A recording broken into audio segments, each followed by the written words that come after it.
vocês, ok? E aí, então, lembrando que o nosso tópico de ontem foi o tópico 7 da nossa disciplina, comportamento do consumidor, que é o momento em que a gente analisa e interpreta e tenta compreender quais são as ações necessárias no marketing, na comunicação, durante o processo de decisão de compra.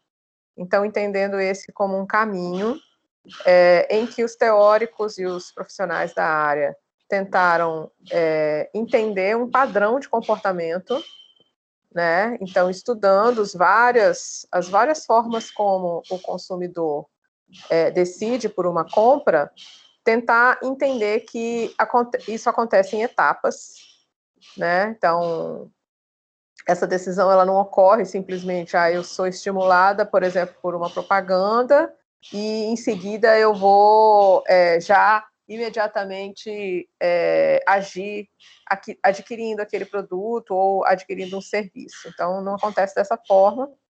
E aí, os teóricos, então, a partir de vários estudos, tentam encontrar um comportamento padrão, um comportamento, assim, vamos dizer, genérico, das pessoas em relação à forma como ela compra. E aí a gente chega a um desenho aqui, né, um esquema que é desenhado por vários autores. Então, esse esquema aqui é o do Kotler, assim como essas denominações que ele usou, esses termos que ele usou são, né, o entendimento dele de como isso funciona, sendo que a gente vai encontrar várias outras formas de dividir isso em etapas, às vezes até em menos etapas, em 4 etapas, é o mais comum de acontecer, e também desenhado com outros formatos, mas normalmente é o funil, né, que a gente até viu lá no tópico 2, no consumidor conectado, a gente viu que normalmente isso aqui é conhecido como funil de compra. Então, quando vocês ouvirem falar em trajeto de compra, processo de decisão de compra, a jornada de compra também é um outro termo usado, funil, tudo a gente está falando da mesma coisa, ou seja, uma forma de tentar compreender que existem etapas mais ou menos comuns entre as pessoas e que elas passam para tentar para chegar até o seu momento de realmente, aqui, comprei, né? Adquirir o produto ou o serviço. Então, nós vamos usar aqui nessa aula o esquema que está lá, né, no nosso tópico 7, que é esse esquema em 5 etapas, descritas pelo Kotler, e aí deixando claro também, como ele mesmo fala, que não quer dizer que todo mundo segue exatamente esse processo, etapa por etapa. Pode ser que pule da etapa 1 para 3, né, da 2 para 4, pode ser que pare na 3 e não vai para 4, né? Pode ser que demore mais em uma etapa do que em outra, pode ser que volte em alguma outra etapa, né? Estava na avaliação de alternativas, ainda volta para a busca de informações de novo. Enfim, é o que eu falei, é uma tentativa de padronizar para tentar compreender o comportamento desse consumidor etapa por etapa. E aí, tentar criar estratégias próprias para cada etapa. Cada uma dessas etapas exige da pessoa do marketing, da comunicação, uma forma diferente de atuar, uma forma diferente de chegar nesse público, nesse possível comprador. Ele ainda não é um comprador até chegar na etapa 4, né?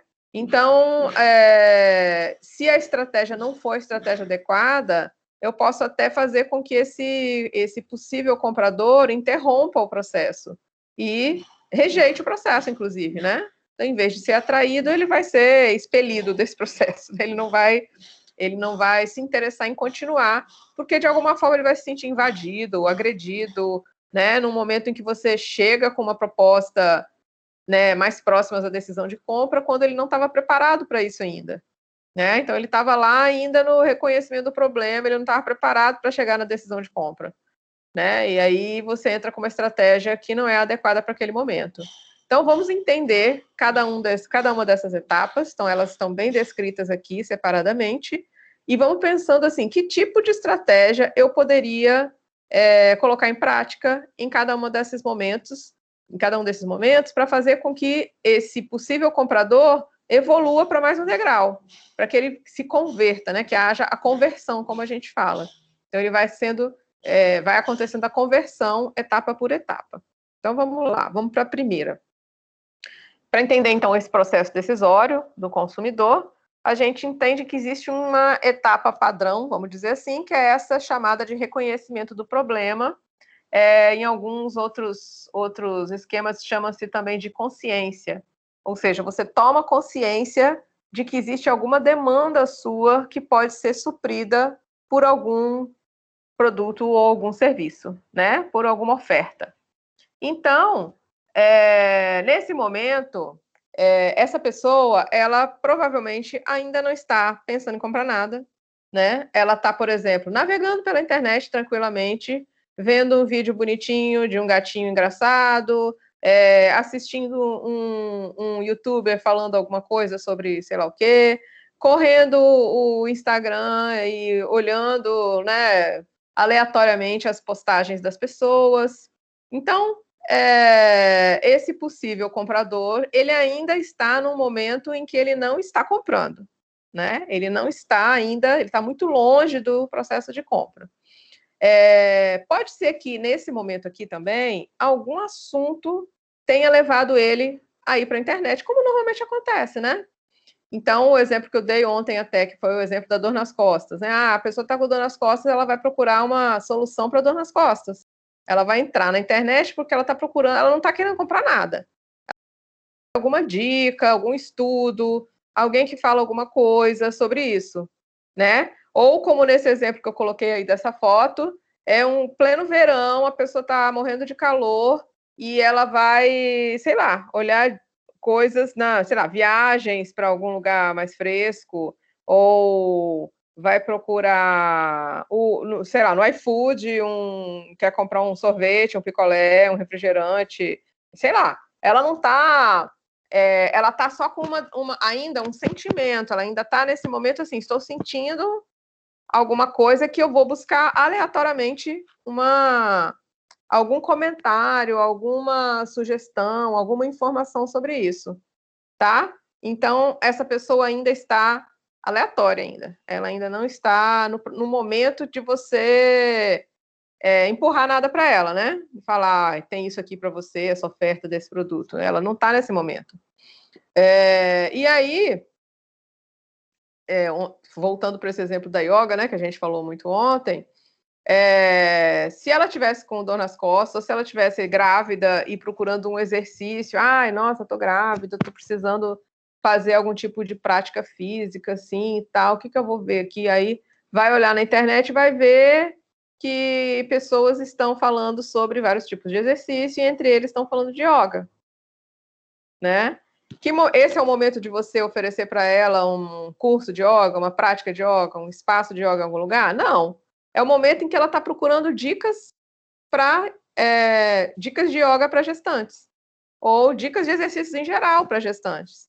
Então, eu posso oferecer para ela o que ela está procurando, né? Então, 10 dicas, 10 exercícios benéficos para mulheres grávidas, ou 10 dicas de posições de yoga boas para quem está grávida, ou para quem tem dor nas costas, né? Essa pessoa só está buscando informação ou entretenimento também, ou diversão, é só isso que ela quer nesse momento. Então, aqui eu vou oferecer para ela informação, entretenimento, diversão, né? Que é esse momento mais leve, como eu falei, que está longe ainda do momento da compra. No caso de vocês, né, dos produtos e serviços que vocês estão desenvolvendo, né, nas empresas de vocês, pensem assim: o produto de vocês, ou o serviço, ele está ligado a que palavras-chave? Né? Se eu estivesse na internet, eu que sou uma pessoa que não conheço a marca de vocês, estou na internet, e o que eu digitaria que poderia ser alguma coisa que vocês poderiam oferecer alguma informação para essas pessoas? Ou seja, eu vou procurar pesquisar, né, investigar no Google, né, nos buscadores de forma geral, que problemas as pessoas estão tendo para que eu possa oferecer a elas uma resposta. Que perguntas elas estão fazendo? Então, é aquele momento que a gente entra na internet e coloca a primeira, a segunda letra de uma palavra e já aparece a palavra inteira, sabe? O que quer dizer isso? Quer dizer que muitas pessoas estão pesquisando aquilo. Então, se eu coloco lá, né, vocês têm lá o espaço de yoga, e aí vocês vão no Google e colocam lá o Y e o O para começar a escrever yoga, e aparece yoga para gestantes, quer dizer que um monte de gente está procurando yoga para gestantes. O que você pode fazer com essa informação? Transformar isso num conteúdo interessante, relevante na sua rede social ou no seu site, porque quando tiver alguém procurando yoga para gestantes, pode ser que caia no seu site. Percebem? Então, você não vai oferecer nada ainda para essas pessoas de compra, de aquisição de nada nesse momento. Você vai só entrar na mesma vibe que ela tá, que é a vibe de busca de entretenimento, diversão, conteúdo relevante. Ela tá só se distraindo por enquanto. Ela ainda não tá comprando nada. Aí tá. E vejam que esse processo ele vai num crescendo, né? Então, esse funil ele vai se afunilando, né? Para chegar ao momento da compra. Então, todas aquelas pessoas que estavam lá nesse momento anterior, reconhecimento do problema, algumas passaram para a fase 2, algumas passaram para buscar informações. Por quê? Porque alguma coisa chamou a atenção delas a mais. Alguma coisa atiçou a curiosidade, alguma coisa atraiu a mais. Então, vamos dizer que essa pessoa com dor nas costas caiu num site, ou em vários sites, ou num vídeo que dá essas dicas, 10 dicas, né? E ela começou a se interessar. Ela falou, yoga, pode ser, né? Quem sabe? Yoga pode ser alguma coisa interessante para mim. Em outros esquemas de funil, essa etapa é chamada de consideração. Ou seja, a pessoa começa a considerar que aquilo pode ser uma solução para ela, né? Então, ela começa a buscar com mais interesse, ela começa a ler mais, ela começa a buscar mais, pesquisar mais sobre aquilo. Então, no caso aqui da yoga, ela começaria a procurar mais sobre yoga, os tipos de yoga que existem, se é difícil, se é fácil, outras pessoas que fazem yoga também, ela ia buscar informação com conhecidos, ou com influencers mesmo, ou com pessoas que avaliaram o espaço de yoga, né? Então, essas pessoas elas estão agora um pouco mais interessadas que na fase 1. Agora é um momento que você pode ir um pouquinho mais a fundo, você pode oferecer mais informações, além daquelas dicasinhas bobinhas para dor nas costas. Pode entrar mais no assunto, né? Você como a marca, né? Como a quem está oferecendo um produto ou um serviço. Pode oferecer um pouco mais de informação, pode oferecer uma espécie de presente, um mimo para essa pessoa, tipo um e-book. Preencha esse cadastro e você vai receber no seu e-mail um e-book sobre a prática de yoga com 5 exercícios básicos. Ou então, se você quer receber mais informações, notícias sobre yoga ou sobre qualquer assunto. Você já pode, por exemplo, ter uma landing page, né, que eu expliquei para vocês, que é aquela página única, ou uma que aparece, um pop-up assim que aparece, em que a pessoa coloca o seu nome, o seu e-mail, e sim, quero receber mais notificações sobre tal coisa, ou quero receber o e-book sobre 5 posições básicas de yoga. Entendeu? E as pessoas adoram receber coisas de graça, né? E elas adoram receber presentes e mimos. Esse é o momento. Agora sim, essa pessoa está um pouquinho mais interessada. Vocês podem investir mais nela, mas devagar também. Ela não está comprando nada ainda. Então, olha aí as fontes que eu coloquei. Aí eu falei, né, da busca, que pode ser tanto uma busca mais ou menos, né, moderada, né, ela está receptiva a receber informações, mas talvez ela não esteja buscando tanto, mas ela já clicou num anúncio no Instagram sobre yoga, sabe? Então, alguma coisa ela demonstrou já um interesse. E tem aquelas que já estão mais ativas mesmo, já estão tirando dúvidas, já estão buscando mais informação, mais opinião. E aonde que elas podem ir buscando mais opinião? De pessoas que são próximas a ela, de propaganda mesmo, de vendedores. Ela pode ir, né, tá no shopping andando, ela vai perguntar um pouco para o vendedor, assim, sobre aquilo que ela está buscando, que ela está, né, interessada.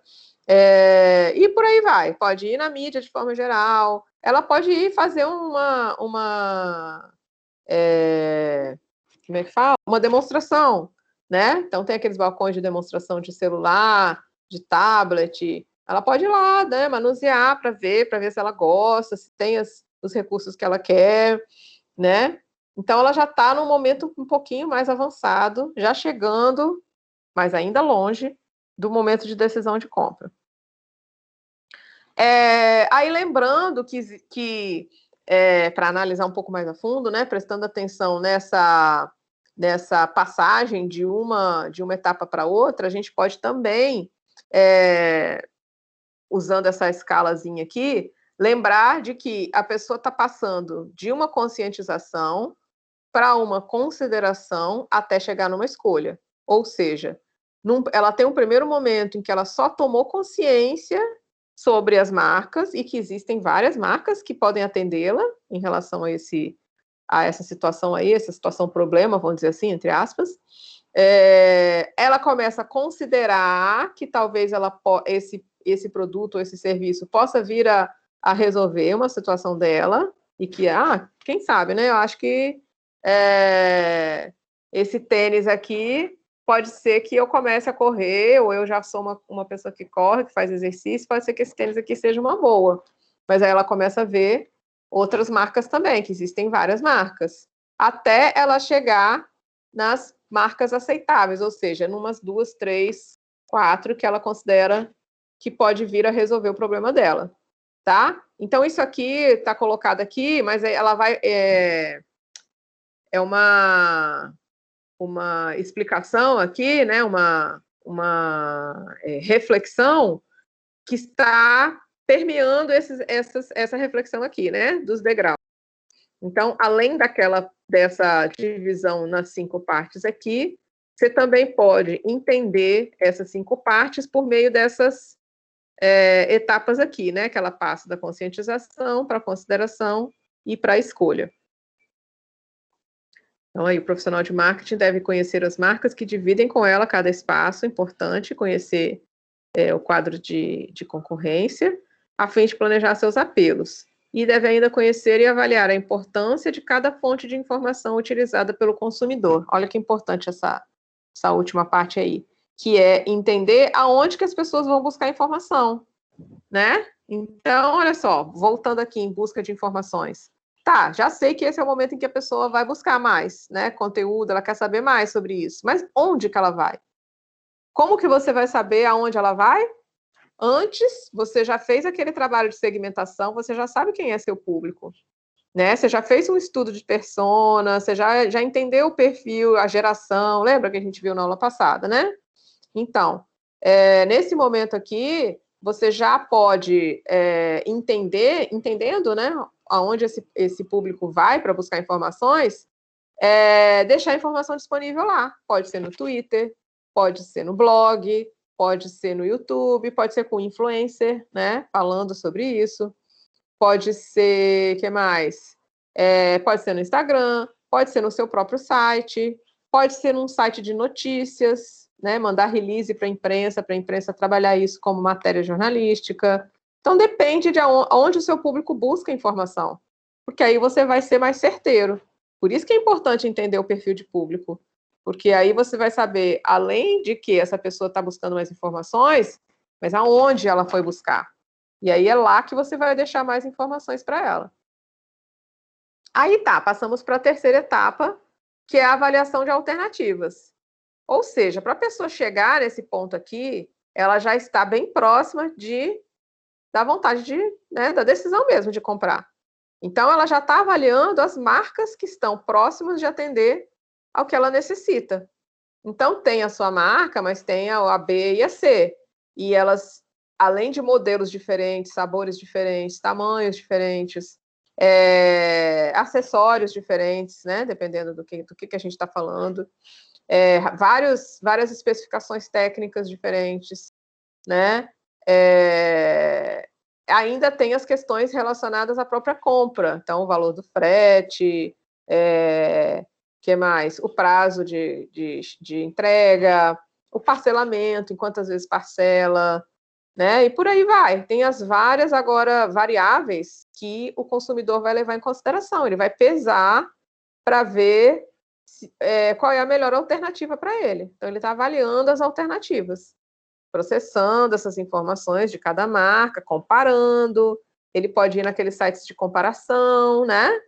Tipo Buscapé. Ele pode ir naqueles sites de reclamação também, porque ele também vai avaliar se as pessoas que usaram, se elas gostaram. Aí você vai comparando marca A com B com C.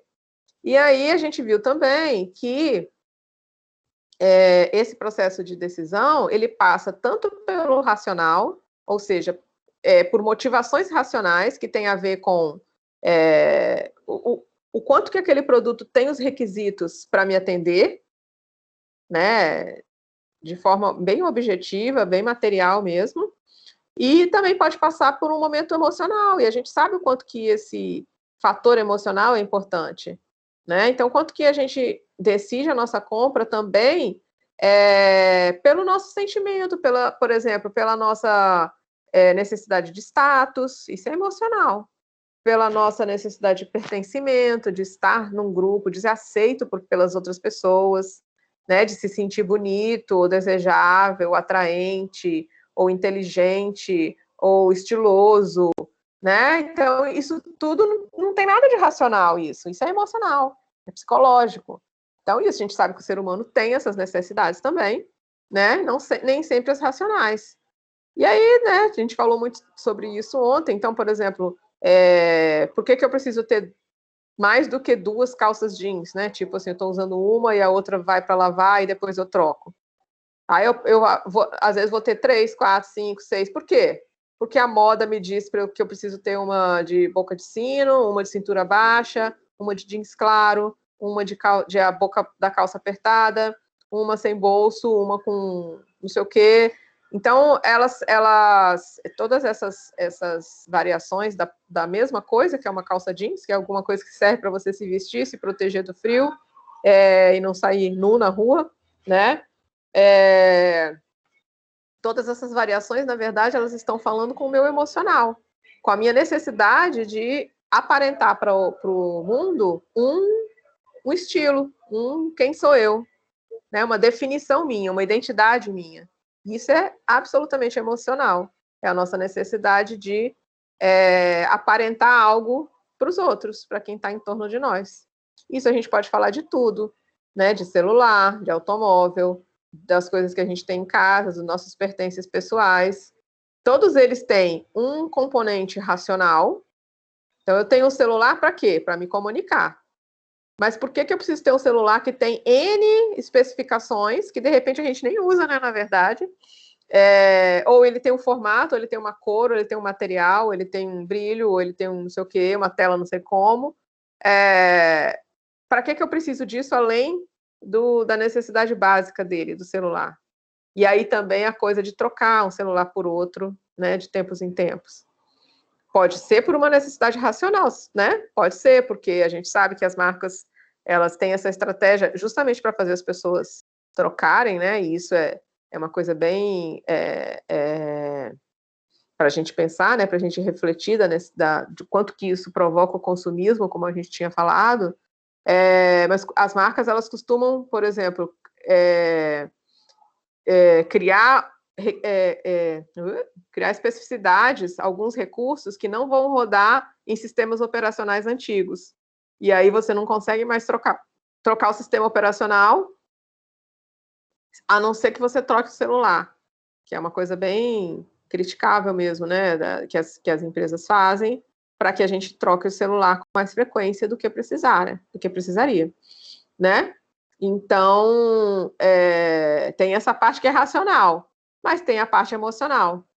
Quando eu vou comprar um carro, eu não compro um carro só porque eu preciso de um veículo de 4 rodas e que me leve daqui até o meu trabalho. Eu preciso também mostrar para o mundo quem eu sou a partir do que eu comprei. Então, olha como é que isso vai entrar aqui na avaliação de alternativas. né? Porque eu sei que eu também estou trabalhando com o emocional das pessoas, além do racional, do cognitivo, das escolhas racionais. Eu preciso desse computador que tem essas especificações técnicas, porque, por exemplo, eu trabalho com design gráfico e eu preciso de um certo espaço, né, para os softwares que eu vou usar. Ou eu trabalho com animação, ou eu jogo. Então, eu preciso de um computador que seja compatível com a atividade que eu faço. Isso é racional. Mas e aí? Mas não entra só o racional. Aí vai entrar a coisa do objeto de desejo, que a Apple trabalha muito, né? Da coisa de, eu quero se eu for comprar um notebook, eu quero um Mac. Porque é a Apple, porque é a maçãzinha, porque eu quero ser do grupo, da tribo da maçãzinha, das pessoas que usam Apple, né? Porque é legal, porque é estiloso, né? A gente sabe que esse componente é muito importante. Bom, então tá. Aí a pessoa está aqui avaliando as alternativas, uma parte desse público vai parar aqui, vamos dizer, e uma outra parte vai em frente e vai passar para a decisão real de compra. Agora ela chegou mesmo no momento em que ela vai sacar o cartão de crédito, seja na loja online, né, no e-commerce, seja na loja física, e vai decidir pela compra. E aí, ainda assim, nesse momento, ainda acontecem alguns fatores que vão interferir, interrompendo ou não a compra. Quantas vezes a gente, comprando numa loja online, a gente chega até o carrinho e para, não é? Enche o carrinho de coisa, porque a gente gostou de várias coisas daquela loja, e daqui a pouco tira um produto, põe um produto, ou então para de vez. Porque aí pensou, ixi, nossa, mas meu limite do cartão de crédito está tão cheio, já está quase acabando, e o mês que vem é Natal, e eu preciso comprar tanta coisa, nossa, mês que vem eu tenho que pagar a mensalidade da minha faculdade, nossa, não posso gastar agora, né? Então, ainda há fatores que vão interferir, né? E até assim, né? Por exemplo, em compras maiores, né? Estou comprando uma casa, né? Estou entrando num financiamento de banco. Lembrando que financiamento de banco é um produto do banco, né? O banco também tem seus produtos, seus empréstimos e tal. Estou comprando um carro, alguma coisa assim. Pode ser que aconteça uma perda de emprego no meio do processo, né? Acabei de financiar a casa, perco o emprego, ou vou financiar ainda, né? Estou todo o processo, ou de financiamento de um carro, e acontece um problema, né? São os imprevistos. Ou eu lembro de compras prioritárias, né? Como eu falei agora, nossa, eu preciso pagar minha mensalidade, eu preciso pagar minhas contas. Nossa, esse mês não vai dar para comprar isso aqui, porque tem outras coisas que eu tenho que pagar. Então, são coisas que vão interferir, às vezes até interrompendo o processo de compra. Em alguns casos, tem o que se fazer aqui em termos de estratégia, em outros não, né? Mas o que eu posso fazer para fazer com que essa pessoa realmente decida pela compra? Ela está ali agora na boca do caixa, vamos dizer, né? Seja online ou seja físico. O que eu posso fazer para que essa pessoa concretize mesmo a compra? Quando a gente está na loja online, tem 1000 artifícios ali, né? Aparece aqueles pop-ups de promoção, tem um momento que aparece também, assim, quando a gente está com o mouse e a gente vai direcionando o mouse para sair da página, aparece também um bannerzinho, alguma coisa falando que, não vai embora, a gente tem mais promoções, aproveite, porque é só até o dia tal, e não sei o quê. Então, os momentos, são as situações, são os recursos que a gente tenta usar para fazer com que essa compra se concretize mesmo, né? Nesse momento aqui. E aí vem um momento muito, muito importante, que é esse quinto momento, que é o comportamento depois que a pessoa já comprou. Então, esse momento, como eu falei com vocês, ele é o momento que vai ser o estímulo, talvez, para um próximo comprador. Porque o que a pessoa vai fazer aqui, nesse quinto passo? Ela vai mostrar para o mundo o que ela comprou, né? Ela vai fazer uma selfie, botar no Instagram dela, né? Ela vai comentar, ela vai, por exemplo, fazer um vídeo, talvez no YouTube, falando sobre isso, até se ela é uma pessoa que é influencer nisso, ela vai falar sobre isso. É o momento crucial da experiência. É o momento em que ela vai experimentar o produto e ela vai contar para o mundo a experiência dela. Ou ela vai contar para o mundo que ela odiou, que é péssimo. Ela vai lá no Reclame Aqui e vai registrar uma reclamação. Ou ela vai lá no Instagram dela e vai criar uma polêmica danada lá, falando sobre o produto péssimo que ela comprou. Ou ela pode ir até no perfil da própria marca, né? No Instagram ou em outra rede, para falar mal, né? Para comentar lá e falar que comprou e foi péssimo. Como a gente vê, né? Às vezes, vocês não veem? Assim, às vezes no Instagram tem umas ofertas de produtos, aí às vezes até interessa, né? Eu olho assim, até interessa. Aí eu vou lá olhar os comentários para ver se alguém já comprou. Aí você vê lá quem já comprou, quem não comprou. Às vezes tem uma enxurrada de reclamações. Ah, isso aí é furada, né? É picaretagem, não comprem, não sei o que. Comprei, até hoje estou esperando, não entregaram. Olha que momento importantíssimo, gente. Porque é nesse momento, são essas pessoas que adquiriram o produto que vão influenciar novas pessoas a comprarem ou não. E aí, só lembrando que a gente está falando de um mundo, né, o nosso novo mundo de comportamento de consumo, é o mundo em que as pessoas acreditam mais na pessoa igual a ela, né, num outro consumidor, numa outra pessoa, do que na própria marca. Isso a gente já vem vendo desde o início da nossa disciplina, né? Então, as pessoas estão desacreditando da propaganda tradicional, feita pela própria marca. E elas estão acreditando mais nas avaliações feitas por consumidores iguais a ela. O que eu posso fazer nesse momento para fomentar, para ativar essa expressão da experiência, expressão positiva, né, lógico, da experiência dessa pessoa que comprou?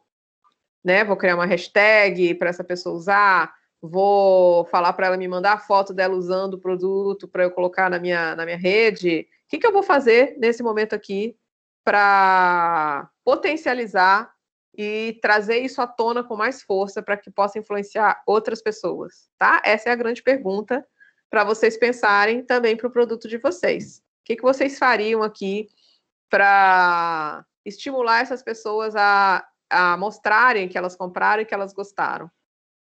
É o momento do agrado também, né? É o momento de trazer essa pessoa para junto da marca. É um parceiro da marca, né? É alguém que estamos junto, né? Criar o clube das pessoas que compraram o seu produto, criar o fórum das pessoas que falam sobre o seu produto. Eu falei também na aula ontem que a Apple ela tem uma estratégia nesse sentido. Se vocês perceberem, a Apple tem muito mais pessoas falando da Apple do que a Apple falando dela mesma, né? Então ela cria esses artifícios para que as pessoas criem o burburinho, né? Cria o burburinho para que as pessoas elas próprias, autonomamente, elas trabalhem em grupo, né? Compartilhando informação e o próprio desejo de compra dos produtos da Apple. Então, os fóruns, os grupos, né, os perfis de pessoas que gostam de Apple, e ali elas vão ser influenciadoras de outras. Beleza? Aí falei com vocês que é muito importante vocês lembrarem, isso aqui é bem legal, gente, uma dicasinha, que nem sempre as estratégias de vocês vão ser feitas exatamente para quem vai usar o produto, mas para quem vai comprar o produto ou pagar por ele. Então, o exemplo clássico é o da criança, né? A criança é que vai usar o produto, mas não é ela que vai comprar e nem ela que vai pagar. Então, com quem você vai falar na sua estratégia? Com a criança ou com o pai e com a mãe, né? Então, se é um alimento, um iogurte, a criança vai pedir o iogurte se ela gostar? Vai, lógico, né? Mas os apelos que você vai usar para a criança ou para o pai e a mãe são diferentes, porque o pai e a mãe vão comprar esse produto ou não por uma série de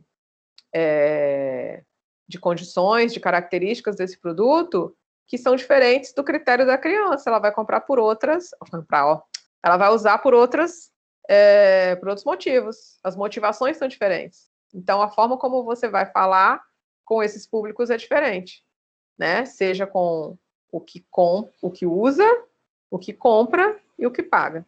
E aí aqui eu coloquei essa capinha desse livro só para uma dicasinha aqui a mais para vocês, de um livro bem interessante chamado Vamos às Compras, a ciência do consumo nos mercados globais. Falei com vocês que o Paco Underhill é um pesquisador que ele junto com a equipe dele, ele percorre vários lugares do mundo, observando como que as pessoas compram.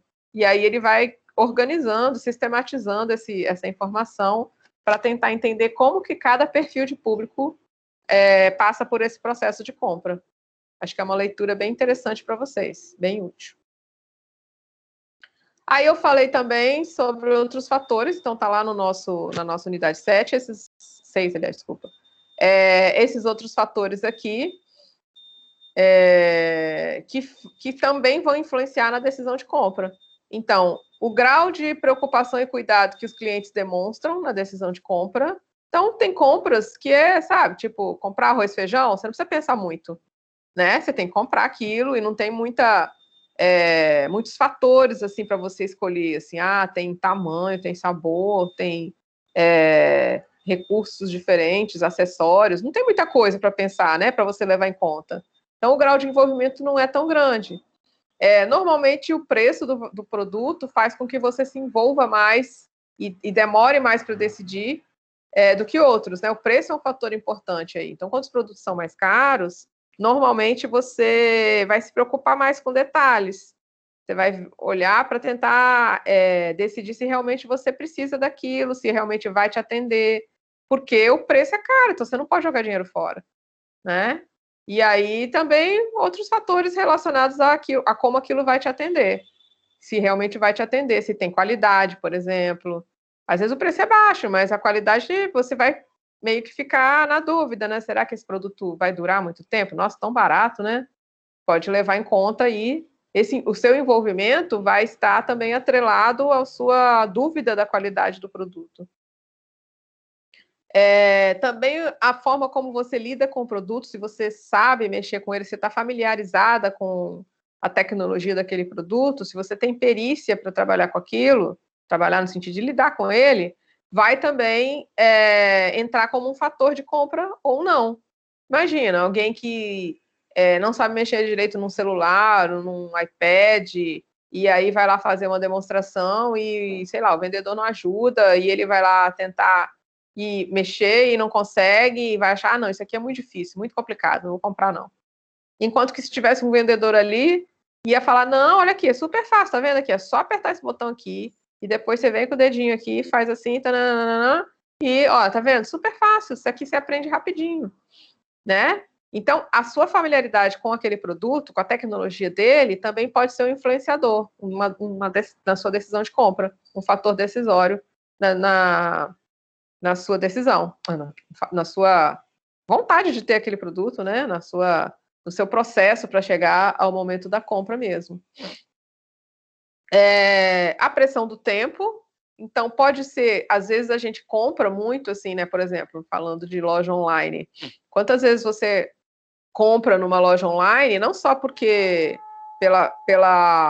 porque ali você encontrou o produto, mas porque você não tinha tempo de pesquisar em outro lugar, numa loja física. Agora, na pandemia, por exemplo, a gente não tem, não é nem a questão do tempo, é a questão de não querer ir num lugar com aglomeração, né?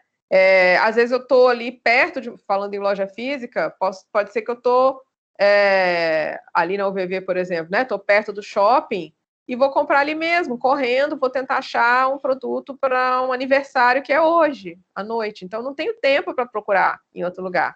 Então, a pressão do tempo pode me fazer decidir por esse lugar ou por aquele. O shopping, ele é um centro de compras que também levou em consideração a questão do tempo, porque as pessoas, em vez de elas saírem pela rua, pega carro, vai lá, estaciona em tal lugar, aí depois pega o carro, vai para outro lugar, ou então vai andar bastante em várias ruas para tentar encontrar as coisas que quer comprar, ela encontra tudo no mesmo lugar, ela economiza tempo também, né? Então, a pressão do tempo é bem importante nesse processo. E pensando também que as pessoas estão recebendo uma carga de informação muito grande todos os dias, todos nós, né? A gente tem essa atenção fragmentada também para várias informações, seja enquanto a gente está na internet, a gente está falando no WhatsApp ao mesmo tempo, a gente também está assistindo a televisão, a gente está ligado no que está acontecendo no nosso entorno, se a gente estiver no carro, a gente está ouvindo o rádio também. Olha a quantidade de informação, a gente está vendo um outdoor.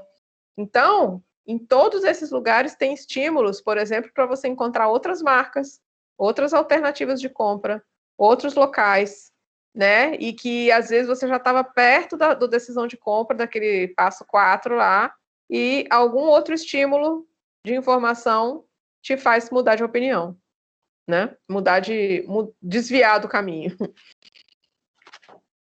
E aí também enfatizando um pouquinho mais essa relação entre coração e cérebro na hora da compra, né? Ou seja, entre emoção e razão, que eu já falei um pouco lá atrás, mas são critérios também que as pessoas usam, né? Só reforçando aqui que são critérios que as pessoas usam para avaliar a sua compra, a sua possível compra. Então, há um momento racional em que você vai comparar e avaliar as alternativas que você tem para comprar, né, levando em conta o que você precisa objetivamente, e tem a escolha afetiva, que vai para um lado emocional, como eu falei, né, de autoestima, de aceitação pelo outro, de pertencimento a um grupo, de status. Então, uma série de fatores que não são racionais. Eles estão lá na esfera do emocional das pessoas. E, por fim, eu falei desse momento zero da verdade, fazendo uma comparação. Então, esse esqueminha aqui, ele é um esquema também feito pelos teóricos para tentar entender, né, uma outra forma, vamos dizer assim, de tentar entender o processo de compra, né, as etapas por onde passam as pessoas no seu processo de decisão de compra. Então, no modelo tradicional, o modelo anterior, né, de jornada de compra, como que acontecia isso? Então, foram definidos 2 momentos da verdade. O primeiro, que está aqui no meio, que vocês estão vendo na prateleira, e o segundo, que é o momento da experiência. Então, só explicando o que são esses 3 momentos aqui, primeiro. Tentando padronizar de novo, né? Para que é esse esquema aqui? É tentando encontrar um padrão de comportamento, um jeito único, mais ou menos único, como as pessoas se organizam para comprar alguma coisa. Então, o que acontece? Primeiro acontece um estímulo. Da onde vem esse estímulo? Pode ser que eu estava assistindo televisão e eu vi uma propaganda, pode ser que eu estava folheando uma revista e eu vi uma propaganda, pode ser que eu estava ouvindo rádio, pode ser que eu estava na rua passeando e vi um outdoor, vi um cartaz, né? E por aí vai. Então, eu tive um estímulo. Eu olhei aquilo e falei, opa, isso aqui pode ser uma coisa interessante, né, para mim, para alguma situação minha, que, né, esse produto, esse serviço pode suprir alguma demanda minha. Aí tá. Essa pessoa, depois desse estímulo, não precisa ser imediatamente depois, né? Tipo, viu o outdoor e foi para o supermercado, não é isso. Mas, em algum outro momento, ela vai chegar no primeiro momento da verdade, ou seja, ela vai chegar na frente da prateleira. E aí, ela viu a propaganda dias atrás, a semana passada, ou hoje mesmo, ela viu essa propaganda em algum lugar. Só que não é só por isso que ela vai comprar, né? Quando ela chegar na frente da prateleira, ela vai ter esse primeiro momento da verdade, que é o quê? Ela vai encontrar ali concorrentes em torno desse produto, né? Ela vai encontrar outros produtos mais baratos até, ou produtos que vêm com brinde, ou produtos que têm um sabor que ela gosta mais, né? E vão estar lá perto desse produto que eu recebi o estímulo. Ou seja, por que chama o primeiro momento da verdade? É o momento em que é um momento decisório. Uma série de fatores vão entrar em consideração aqui, vão entrar nesse palco aqui e vão fazer o seu papel, né? E vão fazer com que a pessoa, de repente, desista daquele produto que ela viu no estímulo lá anterior e vai comprar outro, né? Então, na frente da prateleira acontece o primeiro momento da verdade. E depois, vamos dizer que a pessoa comprou o produto e ela vai para casa, ela vai ter o segundo momento da verdade, ou seja, o momento em que ela vai experimentar esse produto. E aí, uma série de coisas podem acontecer aí, né? Ela pode, desde odiar até virar fã eternamente e comprar só esse produto dali para frente na vida dela. Dentre esses 2 extremos, tem 1000 graus ali de satisfação com esse produto, que tem a ver com o próprio produto em si, né, o gosto dele, os recursos que ele oferece, pode ter a ver com a durabilidade dele, se ele já quebra rápido, se ele dura bastante, com a qualidade da matéria-prima, né? Que mais? Pode ter a ver com o pós-compra, se eu precisei de uma assistência técnica, se eu liguei para o atendimento ao consumidor e eles me atenderam bem, trocar o produto porque ele veio com um defeito, sei lá. Então, 1000 coisas podem acontecer aqui no momento da experiência, em que o marketing e a comunicação pode trabalhar com muita força, principalmente o marketing aqui. E aí, só que com o aparecimento das tecnologias, da internet, né, principalmente, a gente sabe o quanto que a internet mudou o nosso comportamento, o nosso jeito de viver, os autores chegaram à conclusão que há agora um outro momento da verdade, que é o chamado momento zero. O momento zero da verdade se meteu aí entre o estímulo e o primeiro momento, ó, tá vendo? Então, antes tinham 3 pontos, agora tem 4 pontos. E o momento zero se meteu aqui no meio, entre o estímulo e a prateleira. Então, o que é isso aqui? Voltando, a pessoa recebeu o estímulo, né? Ela viu uma propaganda, agora pode ser também, ela viu alguém falando na rede social, no Facebook, no Twitter, sobre aquilo, ou no Instagram. Estímulo é tudo isso, né? Qualquer estímulo que fez ela pensar em comprar alguma coisa. Aí, ela vai passar pelo momento zero. Antes de ir para o momento prateleira, olha só, ela vai passar no momento zero. O que é o momento zero? É a pesquisa, que não tinha antes. Ó, aqui, ó. Aqui não tinha momento da pesquisa, porque não tinha internet nessa época, né? Então, as pessoas vão agora pesquisar. Elas vão entrar no Reclame Aqui, elas vão olhar no Instagram de não sei quem, elas vão ver quem foi que já comprou isso, as avaliações no TripAdvisor, se é um hotel, né? Ela vai lá ver as avaliações das pessoas, né? Até chegar, depois dessa pesquisa, aí ela vai de novo para os outros momentos. Primeiro momento da verdade, segundo momento da verdade, igualzinho os outros, né? O anterior aqui, aqui do anterior. Sendo que aqui, depois que ela passa pela experiência, ela vai voltar para o momento zero da verdade. Olha só que interessante. Então, ela volta para o momento zero, em que ela vai, a partir da experiência dela, ela vai fazer com que outras pessoas pesquisem. Então, a experiência dela vai virar uma outra fonte de pesquisa para outras pessoas se interessarem ou não por esse produto influenciado por ela, né? Então, olha só, aí vira um ciclo aqui, da experiência para o momento zero de novo, olha lá, ó. A experiência dela se torna o momento zero da próxima pessoa. E aí o ciclo se forma, né, na decisão de compra de outra pessoa. E aqui a gente termina, então, esse tópico. Eu espero que tenha ficado bem claro para vocês. E qualquer coisa a gente também tira dúvida durante a aula, né? Se vocês tiverem alguma dúvida, vocês podem me perguntar sobre o conteúdo desse tópico aqui, tá bom? Então, é isso. Até a próxima aula.